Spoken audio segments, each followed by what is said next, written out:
Episode seru kali ini dimulai dengan Ibu Gauri memarahi Jagdish dan mengatakan kamu memang tidak menginginkan anak ini sejak awal. Itu semua salahmu dan juga Anandi. Kau selalu mengeluh pada Gauri dan kau telah meninggalkan Gauri dengan pergi ke Jetsar dan berbohong. Kau bukannya memprioritaskan Gauri, kau malah kembali ke Anandi dan terus memujinya. Kau mengejar Gauri sebelum kalian menikah, tapi sekarang kau hanya bisa membuat Gauri kesal. Apakah kamu tahu, mengapa Anandi tidak kembali ke keluarganya? Anandi ada di sana untuk mengingatkan keluarganya tentang rasa sakitnya. Jagdish terdiam dan mengingat perkataan Gauri. Anandi teringat Gauri dan Jagdish. Dengan niat baik Anandi menelepon Jagdish. Gauri melihat ponsel Jagdish dan melihat nama Anandi. Gauri mengingat kedekatan Jagdish dengan Anandi ketika Jagdish di Jetsar. Gauri juga mengingat kecelakaan itu terjadi karena dia kesal berbicara dengan Anandi di telepon. Gauri mengangkat panggilan dan mengatakan kenapa kau selalu mengganggu kami. Kau tidak pernah membiarkan kami untuk hidup bahagia. Anandi mencoba menjelaskan bahwa dia sama sekali tidak bermaksud seperti itu. Gauri bilang aku tidak tahu mengapa kau selalu berpura-pura baik.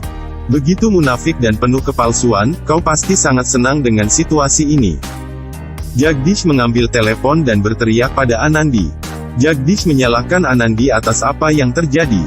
Kenapa kau selalu mencariku? Kau selalu menggangguku. Anandi sedih dan mencoba menjelaskan bahwa semua orang khawatir dan itulah satu-satunya alasan aku meneleponmu. Anandi mengatakan bahwa dia selalu berusaha membantunya di masa lalu. Dan dia selalu berusaha untuk menghindari berkomunikasi dengannya. Jagdish marah dan berteriak pada Anandi bahwa Anandi masih saja tinggal di rumahnya sampai sekarang. Tidak ada alasan bagi Anandi untuk tetap tinggal bersama keluarganya. Anandi berteriak dan mengatakan bahwa dia akan tetap tinggal di sini sampai akhir hidupnya. Jagdish berteriak menuduh Anandi. Kau tetap tinggal di sana karena kau tidak ingin Gauri menjadi menantu keluarga. Jagdish dan Anandi saling berteriak satu sama lain. Adu mulut pun semakin panas dan hampir meledak. Jagdish terus menyudutkan Anandi dengan kata-katanya yang kasar. Anandi sakit hati dan menangis. Anandi tak bisa lagi mendengar omong kosong Jagdish. Anandi marah besar lalu berteriak pada Jagdish dan menyindir Jagdish. Jagdish kembali mengatai Anandi namun kali ini sudah tidak dengan teriakan. Jagdish melihat Gauri kesakitan, Jagdish meletakkan ponselnya. Jagdish mencemaskan Gauri dan melihat keadaan Gauri.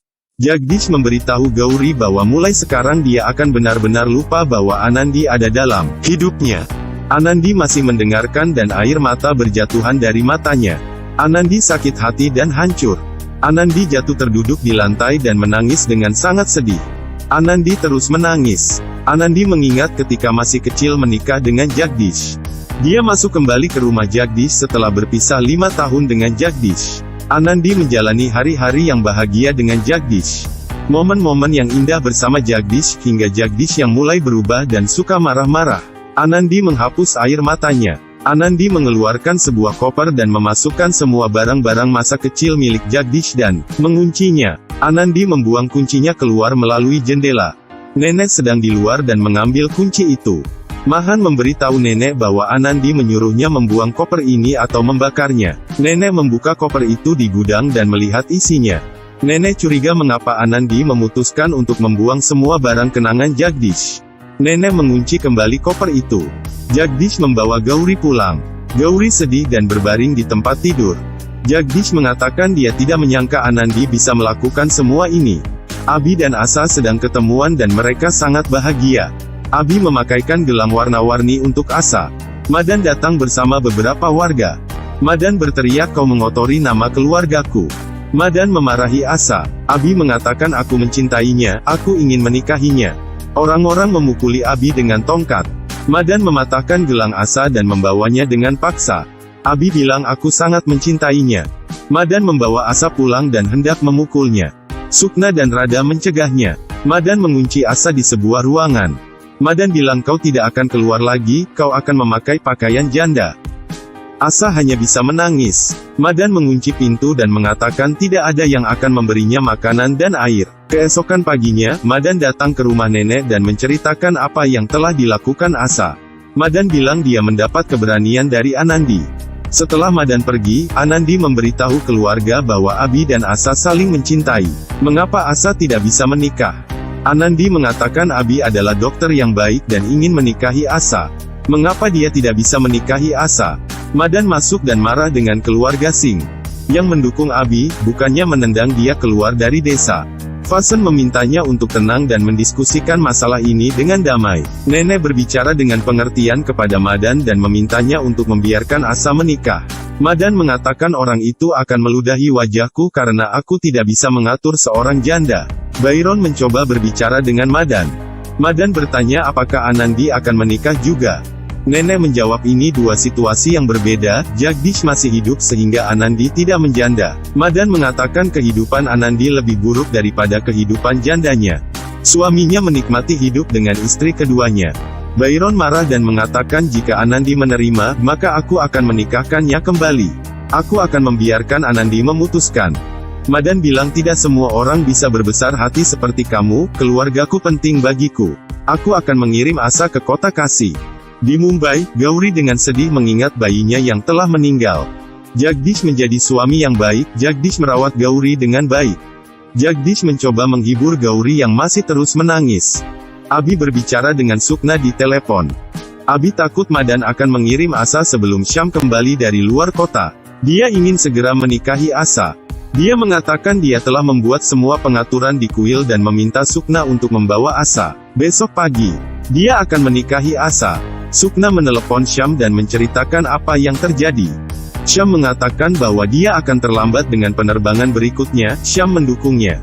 Dia meminta Asa untuk membantunya melarikan diri dari ruang bawah tanah.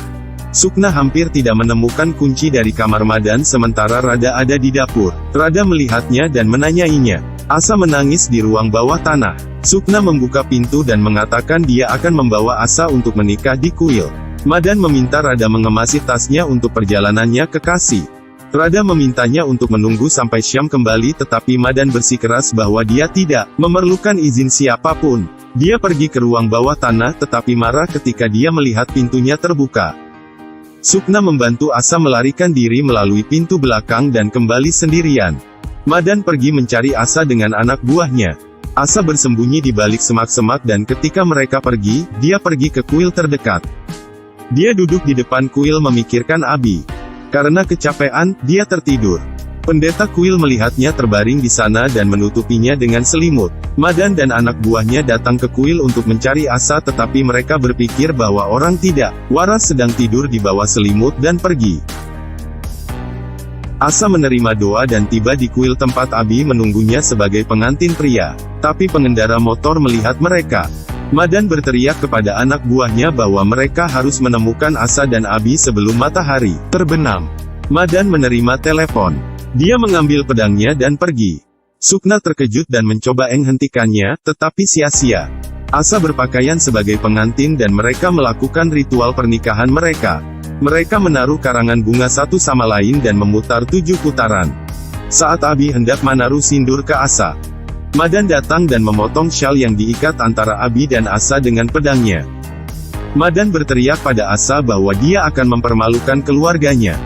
Dia menyeret Asa dari sana dan melihat banyak orang datang ke kuil. Nenek sampai di sana. Madan menyalahkan nenek karena telah membuat Abi bertemu dengan Asa. Mendengar itu nenek menjadi marah. Episode berakhir. Semakin seru ya ceritanya. Jangan lupa like, subscribe, dan share video ini ya jika kalian suka. Ikutin terus video berikutnya ya.